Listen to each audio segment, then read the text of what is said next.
बच्चों, जैसा कि मैंने आपको ईथर पढ़ाया था तो पिछले वीडियो में मैंने आपको ईथर निर्माण की पहली विधि बताया था।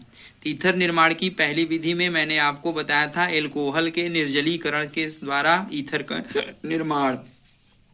तो एल्कोहल के निर्जलीकरण द्वारा ईथर का निर्माण मैंने फर्स्ट मेथड में आपको बताया था। अब आज हम आपको सेकेंड मेथड के अंतर्गत विलियमसन संश्लेषण अवक्रिया के सहायता से ईथर का निर्माण। तो यह बहुत ही महत्वपूर्ण अवक्रिया है। यह नेम रिएक्शन भी है विलियमसन संश्लेषण अवक्रिया, और यह परीक्षा में बहुत बार पूछता है। तो विलियमसन संश्लेषण विधि से ईथर का निर्माण कैसे किया जाता है, तो इसका इंट्रोडक्शन सुन लीजिए। इसका परिचय क्या है? तो परिचय ये है कि एल्किल हैलाइड को सोडियम अथवा पोटेशियम एल्काक्साइड के साथ गर्म करने पर ईथर बनता है। सममित ईथर भी बन सकता है, असममित ईथर भी बन सकता है। तो इस प्रकार के अवक्रिया को विलियमसन संश्लेषण अवक्रिया कहते हैं। तो कहने का क्या अर्थ है बच्चों की एल्किल हैलाइड को सोडियम अथवा पोटेशियम एल्काक्साइड के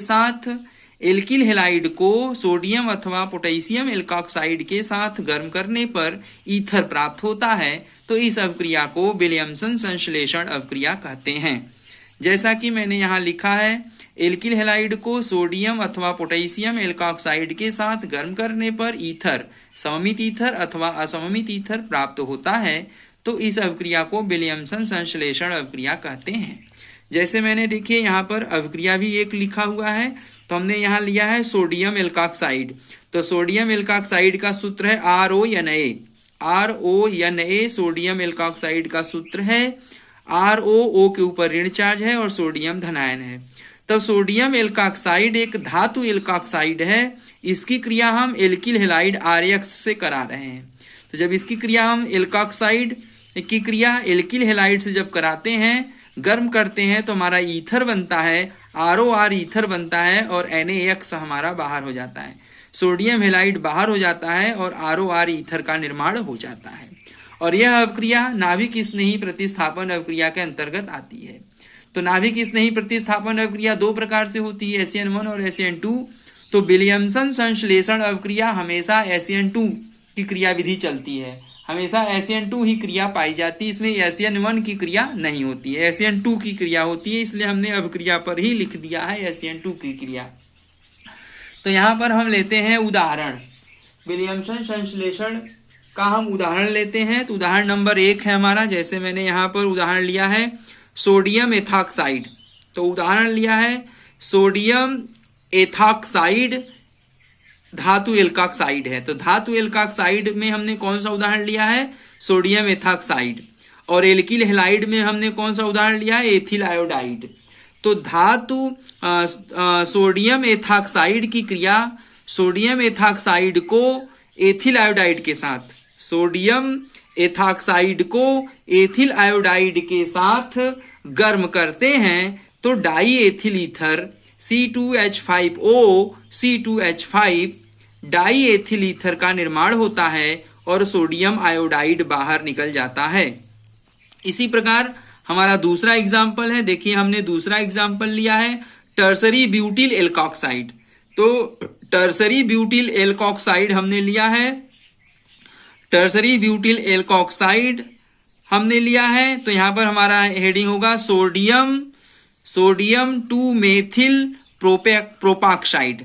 तो सोडियम 2 मेथिल प्रोपाक्साइड को हम कहते हैं टर्सरी ब्यूटिल एल्कोक्साइड। तो टर्सरी ब्यूटिल एल्कोक्साइड की क्रिया ethyl bromide C2H5Br ethyl bromide से कराते हैं, तो हमारा ethyl tertiary butyl ether ethyl C2H5 ethyl tertiary butyl ether का निर्माण हो जाता है और सोडियम ब्रोमाइड बाहर हो जाता है। अगर यहाँ पर हम देखें, अगर इसका IUPAC नाम देखें तो इसका IUPAC tertiary butyl ethyl tertiary butyl ether का IUPAC नाम होगा 1, 2, 3 नंबर कर लेंगे। 2 पर एथॉक्सी जुड़ा है, 2 पर मेथिल जुड़ा है, तो इसका नाम हो जाएगा 2 एथॉक्सी। 2 नंबर पर 2 ethoxy 2 methyl propane ethyl tertiary butyl ether का IUPAC नाम मैंने आपको बता दिया। अब हमारे पास इसी की भांति हमारा तीसरा एग्जाम्पल है जैसे मैंने यहाँ लिया है सोडियम फिनॉक्साइड, तो सोडियम फिनॉक्साइड का सूत्र है C6H5ONA। सोडियम फिनॉक्साइड का सूत्र है C6H5ONA और सोडियम फिनॉक्साइड की क्रिया हम मेथिल ब्रोमाइड से कराते हैं, तो मेथिल ब्रोमाइड का सूत्र है CH3Br। तो सोडियम फिनॉक्साइड की क्रिया हम मेथिल ब्रोमाइड से कराते हैं तो हमारा उत्पाद बनता है methyl phenyl ether. Methyl phenyl ether एक प्रकार का असममित ईथर है और मेथिल फेनिल ईथर एक प्रकार का एरोमेटिक ईथर है। तो aromatic ether, methyl phenyl ether एक प्रकार का एरोमेटिक ईथर का निर्माण हो जाता है और सोडियम ब्रोमाइड हमारा बाहर निकल जाता है। इस प्रकार से हमने चौथा एग्जाम्पल भी ले रखा है। चौथा एग्जाम्पल में हमने लिया है सोडियम फिनॉक्साइड।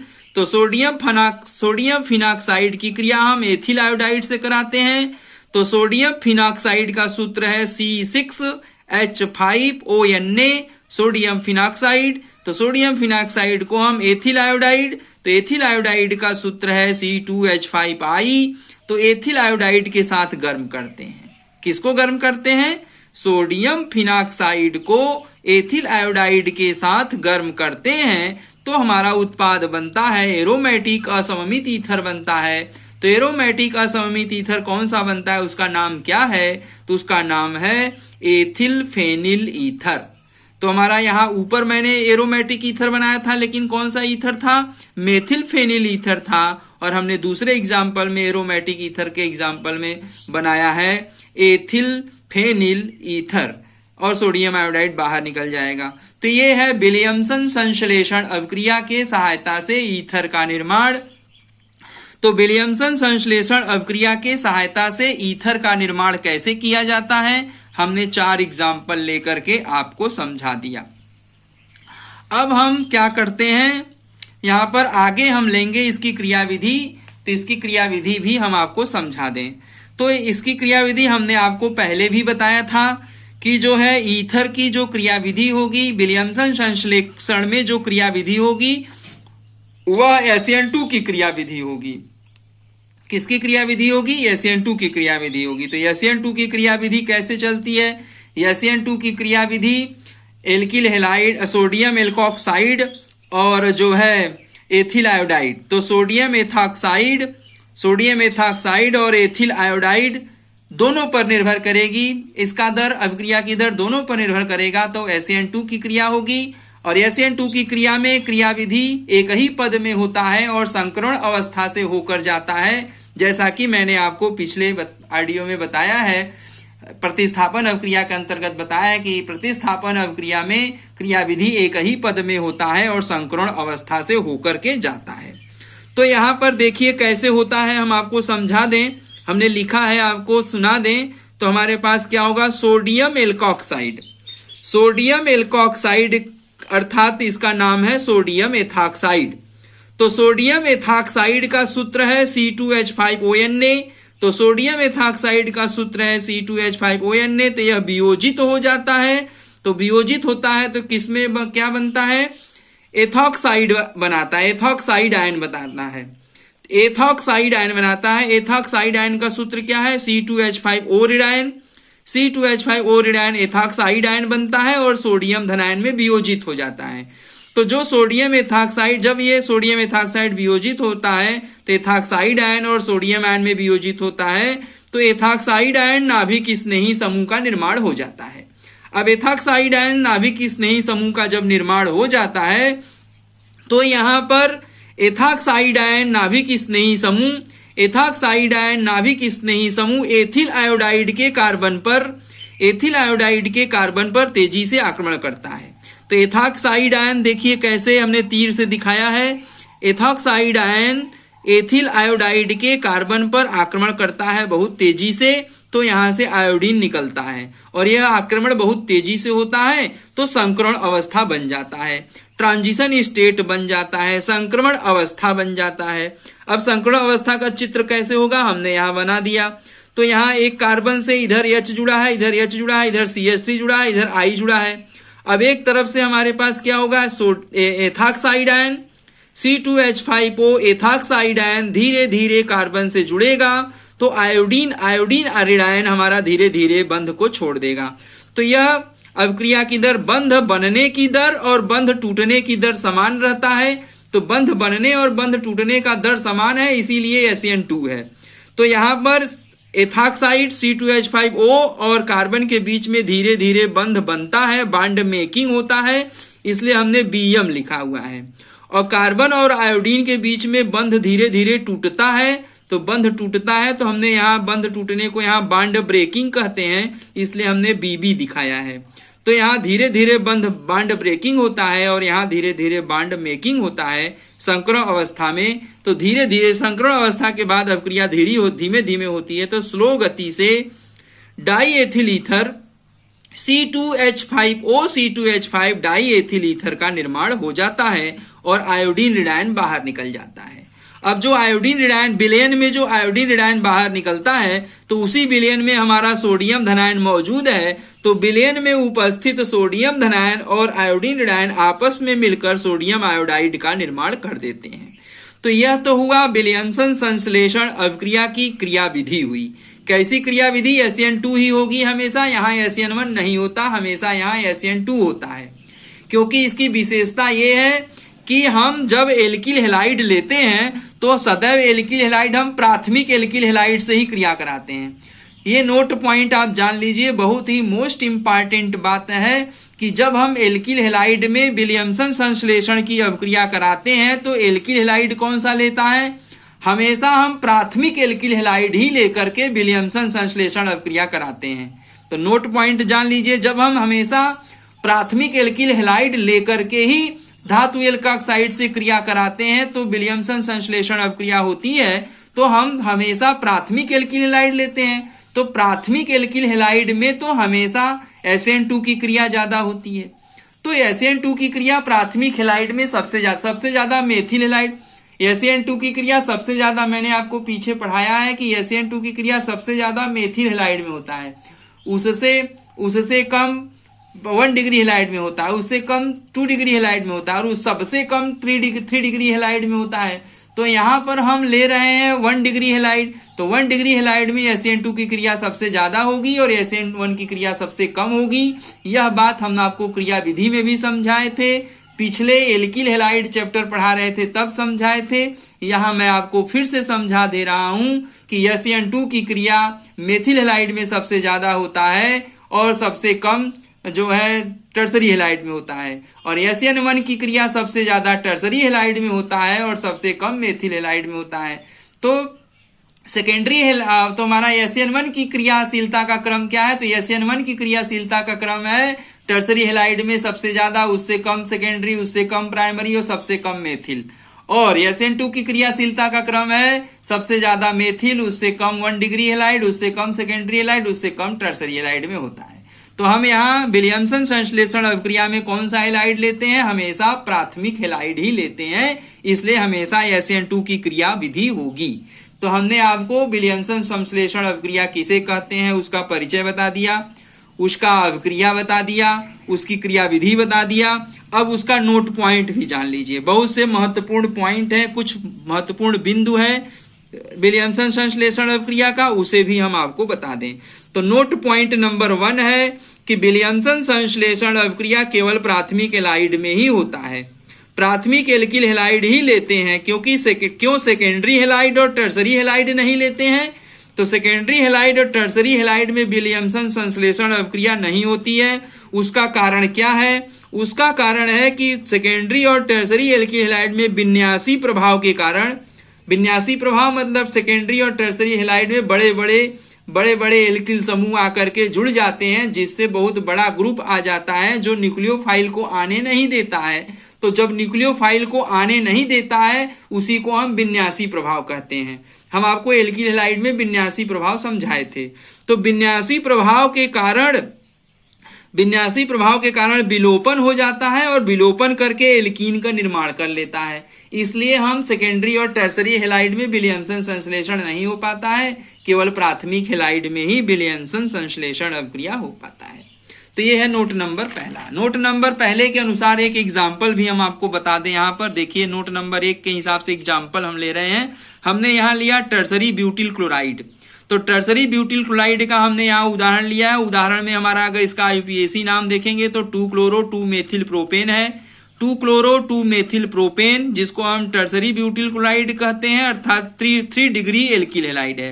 अब 3 डिग्री एल्किल हैलाइड का जब हम सोडियम एथॉक्साइड के साथ गर्म करते हैं, तो जब 3 डिग्री एल्किल हैलाइड को सोडियम एथॉक्साइड के साथ गर्म करते हैं तो अभिक्रिया यहाँ पर जब होती है, तो अभिक्रिया जब होती है तो हमारा ईथर नहीं बनता है, बल्कि हमारा क्या बनता है, 2-मेथिल प्रोपीन। देखो एल्कीन बन गया, विन्यासी प्रभाव के कारण यहाँ पर मेथिल प्रोपीन बन गया और सोडियम क्लोराइड बन गया और एथेनॉल बन गया, तो ईथर तो बना ही नहीं। तो टर्सरी हैलाइड हम इसीलिए नहीं लेते हैं क्योंकि टर्सरी हैलाइड सोडियम एथॉक्साइड से अभिक्रिया करके एल्कीन बना देता है, 2-मेथिल प्रोपीन बना देगा और एथेनॉल बना देगा, ईथर नहीं बनाता है, इसलिए हम टर्सरी हैलाइड नहीं लेते हैं। इसी प्रकार मैंने दूसरा एग्जाम्पल रखा है, देखिए 2-ब्रोमोप्रोपेन। तो 2-ब्रोमोप्रोपेन अर्थात सेकेंडरी एल्किल हैलाइड। तो जब हम सेकेंडरी एल्किल हैलाइड में 2-ब्रोमोप्रोपेन की क्रिया सोडियम एथॉक्साइड के साथ कराते हैं, तो 2-ब्रोमोप्रोपेन की क्रिया जब सोडियम एथॉक्साइड से करा रहे हैं तो 80% प्रोपीन बन रहा है। क्या बन रहा है, 80% प्रोपीन बन रहा है और 20% ईथर बन रहा है। तो 20% ईथर बन रहा है 2-एथॉक्सीप्रोपेन, 2-एथॉक्सीप्रोपेन 20% बन रहा है और 80% प्रोपीन बन रहा है। तो सेकेंडरी हैलाइड के द्वारा भी ईथर का निर्माण बढ़िया से नहीं हो रहा है। सेकेंडरी हैलाइड के द्वारा 20% ईथर बनता है, जबकि टर्सरी हैलाइड के द्वारा तो ईथर बनता ही नहीं है। विन्यासी प्रभाव के कारण टर्सरी हैलाइड में ईथर नहीं बनता है, एल्कीन बनता है, और सेकेंडरी हैलाइड में विन्यासी प्रभाव थोड़ा कम है तो ईथर थोड़ा बहुत 20% बन जाता है और 80% प्रोपीन बनता है। यही कारण है कि हम जो है विलियमसन संश्लेषण की अभिक्रिया में प्राथमिक एल्किल हैलाइड के द्वारा ईथर का निर्माण करते हैं, न कि सेकेंडरी और टर्सरी हैलाइड के द्वारा ईथर का निर्माण करते हैं। और जब हम प्राथमिक एल्किल हैलाइड लेते हैं तो हमेशा हमारा SN2 की क्रिया चलती है। स्पष्ट हो गया। अब हमारा नोट नंबर 2 है, प्राथमिक एल्किल हैलाइड कई प्रकार के होते हैं। प्राथमिक एल्किल हैलाइड कई प्रकार के होते हैं, जैसे मेथिल है, एथिल है, प्रोपिल है, ये सब प्राइमरी एल्किल हैलाइड है। तो मेथिल, एथिल, प्रोपिल प्राथमिक एल्किल हैलाइड के प्रकार हैं। तो इसमें क्रियाशीलता का क्रम क्या है, तो मेथिल की क्रियाशीलता सबसे ज्यादा होती है, उससे कम एथिल, उससे कम प्रोपिल की होती है। तो मैंने यहाँ नोट नंबर 2 में लिखा है 1 डिग्री एल्किल हैलाइड की क्रियाशीलता का क्रम निम्न प्रकार से होता है, अर्थात मेथिल की क्रियाशीलता सबसे ज्यादा होती है, उससे कम एथिल की, उससे कम प्रोपिल की होती है। अर्थात मेथिल आयोडाइड या मेथिल ब्रोमाइड या मेथिल क्लोराइड में विलियमसन संश्लेषण अभिक्रिया ज्यादा होगा। एथिल क्लोराइड या एथिल ब्रोमाइड या एथिल आयोडाइड में विलियमसन संश्लेषण की अभिक्रिया उससे कम होगा। प्रोपिल हैलाइड में अर्थात propyl bromide, propyl chloride, propyl iodide में विलियमसन संश्लेषण अभिक्रिया और कम होगा। तो हमारा कहने का अर्थ यह है कि एथिल आयोडाइड में सबसे ज्यादा होगा, तुलनात्मक रूप से एथिल आयोडाइड के तुलना में, तुलनात्मक रूप से प्रोपिल आयोडाइड के तुलना में। अब हमारा नोट नंबर 3 है। नोट नंबर 3 में हमने आपको बताया कि अच्छा मात्रा में अगर ईथर चाहिए, आपको ढेर सारा ईथर चाहिए, ईथर विलियमसन अभिक्रिया से आपको ईथर ज्यादा मात्रा में प्राप्त करना है। तो यदि आपको ईथर ज्यादा मात्रा में प्राप्त करना है, ईथर की मात्रा अच्छा प्राप्त करना है, तो ध्यान से सुनिए, बहुत इंपॉर्टेंट है, नोट बता दे रहे हैं कि टर्सरी एल्कोक्साइड लेंगे, टर्सरी एल्कोक्साइड लेंगे और 1 डिग्री एल्किल हैलाइड।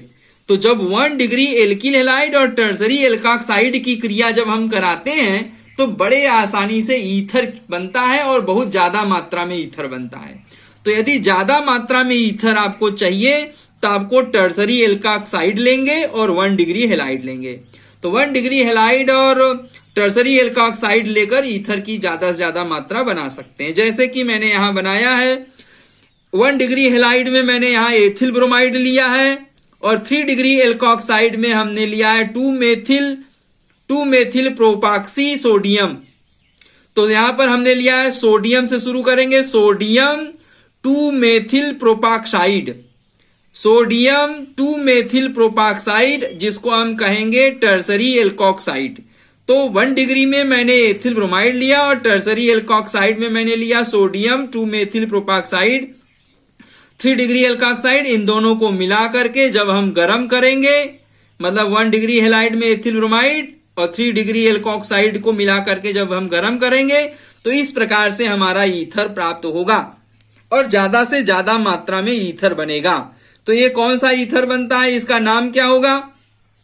तो इस ईथर का जो बनेगा, इस ईथर का नाम होगा 2-एथॉक्सी 2-मेथिल प्रोपेन। 2-एथॉक्सी 2-मेथिल प्रोपेन का निर्माण होता है और ज्यादा मात्रा में ईथर बनता है। तो यहां नोट पॉइंट ध्यान रखेंगे कि जो है हम अच्छा मात्रा में ईथर प्राप्त करना है तो 3 डिग्री एल्कोक्साइड और 1 डिग्री एल्कीन हैलाइड लेकर के अच्छा मात्रा में ईथर का निर्माण कर सकते हैं। अब हम नोट नंबर 4 लेंगे। तो नोट नंबर 4 में हम आपको बता दूं कि एल्कोक्साइड की क्रियाशीलता का क्या क्रम है।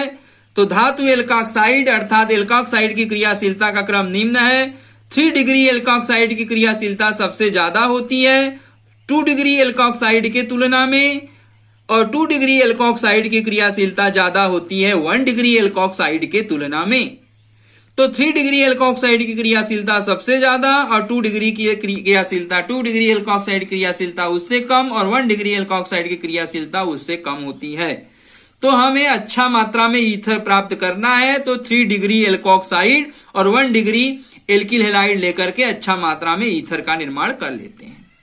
अब नोट नंबर हम आपको 5 बता दें कि नोट नंबर 5 हमारे पास क्या है। अगर हमें एरोमेटिक ईथर बनाना है अर्थात फिनालिक ईथर बनाना है तो फिनालिक ईथर प्राप्त करने के लिए हम फेनिल हैलाइड नहीं लेते हैं, अर्थात फेनिल हैलाइड मतलब एरिल हैलाइड हम नहीं लेते हैं।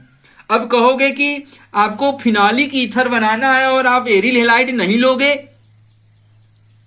तो इस यहां कहने का अर्थ यह है कि हम आपको पिछले पाठ में एल्किल हैलाइड की क्रियाशीलता में मैंने आपको पढ़ाया है कि नाभिक स्नेही प्रतिस्थापन अवक्रिया, नाभिक स्नेही प्रतिस्थापन अवक्रिया सबसे ज्यादा एल्किल हैलाइड में पाया जाता है और एरिल हैलाइड में नाभिक स्नेही प्रतिस्थापन अवक्रिया नहीं होती है। तो और विलियमसन संश्लेषण अवक्रिया में नाभिक स्नेही प्रतिस्थापन अवक्रिया के अंतर्गत ही विलियमसन संश्लेषण अवक्रिया होती है। नाभिक स्नेही प्रतिस्थापन अवक्रिया के अंतर्गत ही विलियमसन संश्लेषण अवक्रिया की क्रियाविधि चलती है। तो फेनिल हैलाइड में नाभिक स्नेही प्रतिस्थापन अवक्रिया बहुत कम मात्रा में होती है एल्किल हैलाइड की तुलना में। इसलिए हम एरोमेटिक ईथर बनाना है, फिनालिक ईथर बनाना है तो हम एरिल हैलाइड ज्यादा मात्रा में नहीं लेंगे, हम एरिल हैलाइड न लेकर हम एल्किल हैलाइड ही लेंगे। तो एल्किल हैलाइड ही लेकर एरोमेटिक ईथर का निर्माण किया जाएगा, एरिल हैलाइड नहीं लिया जाएगा।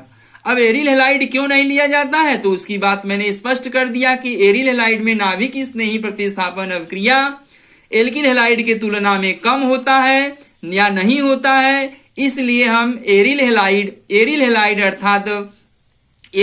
अर्थात फेनिल हैलाइड हम नहीं लेंगे बल्कि हम लेंगे एल्किल हैलाइड। अब तो कैसे एरोमेटिक ईथर बनेगा? तो एरोमेटिक ईथर कैसे बनेगा, देखिए एरोमेटिक ईथर कैसे बनेगा। तो हम एल्किल हैलाइड लेंगे, aryl halide C6H5Br phenyl bromide aryl halide लेंगे और सोडियम एल्कोक्साइड से क्रिया कराएंगे तो अवक्रिया होगी ही नहीं, अवक्रिया संपन्न नहीं होगी। तो हम एरिल हैलाइड न लेकर के हम लेंगे एल्किल हैलाइड। अब एल्किल हैलाइड की क्रिया हम किससे कराएंगे? सोडियम फिनॉक्साइड से कराएंगे। तो जब हम सोडियम फिनॉक्साइड की क्रिया एल्किल हैलाइड से कराते हैं तो हमारा एरोमेटिक ईथर का निर्माण हो जाता है। तो अगर हम यहां पर सोडियम फिनॉक्साइड C6H5ON ने सोडियम फिनॉक्साइड की क्रिया एल्किल हैलाइड में मेथिल आयोडाइड से करा देंगे तो हमारे पास methyl phenyl ether aromatic ether प्राप्त हो जाता है। तो हमारा एरोमेटिक ईथर तो बन गया, लेकिन हम हैलाइड में कौन सा हैलाइड लेंगे? हम हैलाइड में हमेशा एल्किल हैलाइड ही लेकर के कराएंगे। तो सोडियम फिनॉक्साइड एल्किल हैलाइड में अवक्रिया करता है तो हमारा एरोमेटिक ईथर बनता है। तो हमने यहाँ सोडियम फिनॉक्साइड लिया, C6H5ON ने सोडियम फिनॉक्साइड लिया और alkyl iodide CH3 methyl iodide लिया, तो हमारे पास बना मेथिल फेनिल ईथर बना और सोडियम आयोडाइड बाहर निकल गया।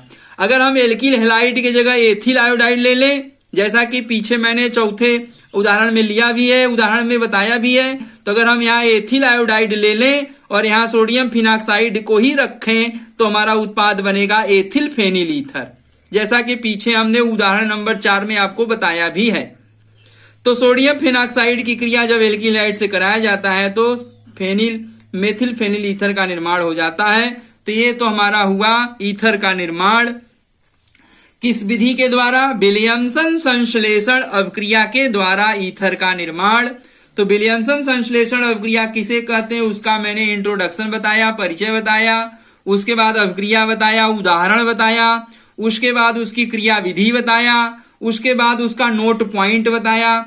विलियमसन संश्लेषण अवक्रिया का नोट पॉइंट मैंने 5 नोट पॉइंट बताया। पहला बताया कि प्राइमरी हैलाइड ही लेते हैं, सेकेंडरी टर्सरी हैलाइड नहीं लेते हैं, क्योंकि सेकेंडरी टर्सरी हैलाइड के द्वारा ईथर का निर्माण नहीं किया जा सकता। दूसरे नोट में हमने 1 डिग्री हैलाइड की क्रियाशीलता बताए। तीसरे नोट में हमने आपको बताया कि अच्छा से अच्छा मात्रा में ईथर कैसे प्राप्त किया जा सकता है, वो मैंने बताया।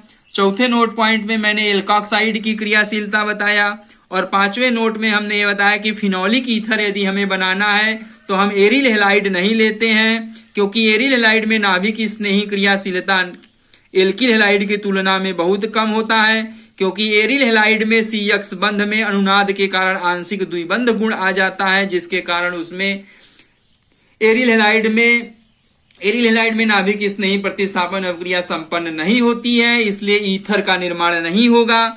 यदि हम एरिल हैलाइड की क्रिया एल्कोक्साइड से कराएंगे तो अवक्रिया नहीं होगी। वही बात हम एल्किल हैलाइड की क्रिया सोडियम फिनॉक्साइड से कराएंगे तो एरोमेटिक ईथर फिनोलिक ईथर का निर्माण हो जाता है। तो ये मैंने आपको समझाया। अब हम ईथर निर्माण की अगली तीसरी मेथड आपको हम अगले वीडियो में समझाएंगे। इस वीडियो में बस इतना ही। धन्यवाद।